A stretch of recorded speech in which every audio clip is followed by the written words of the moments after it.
By 1st June 2023, of course, when we took over the country, we had 4 active security challenges, serious ones.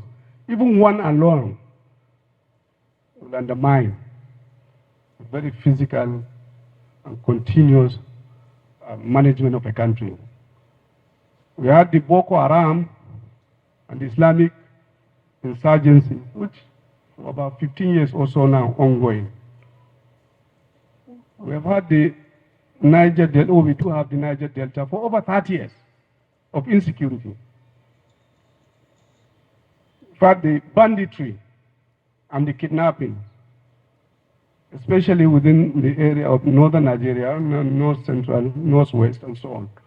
And also, unfortunately, what is still a little bit going on with the southeast. These 4 massive problems, massive, each one is capable of really bringing us to our own knees. All of them very active.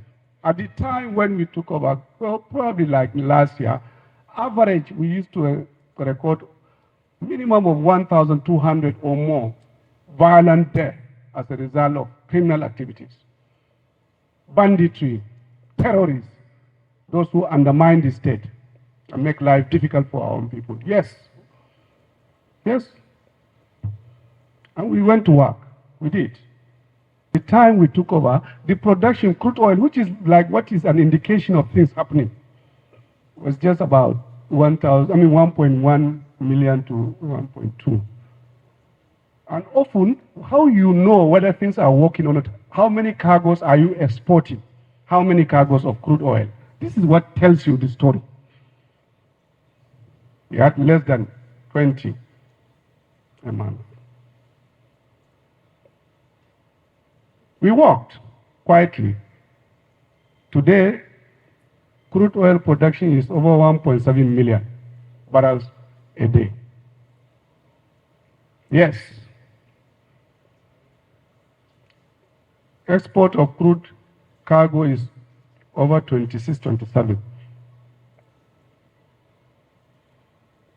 And at a point, there was a time that we witnessed 3 weeks continuous without one incident of violence in the Niger Delta. This is the first time since 1993.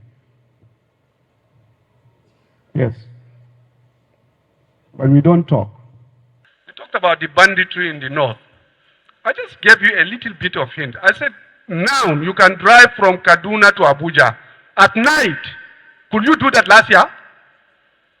No, dare you not.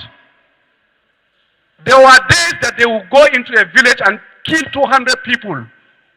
Last year, 300 sometimes, 50. Since the beginning of this year, not a single of such things happened. Just reflect, sit down, calmly, reflect and see what happened before and what is happening today. Yes. Just on your own, honestly.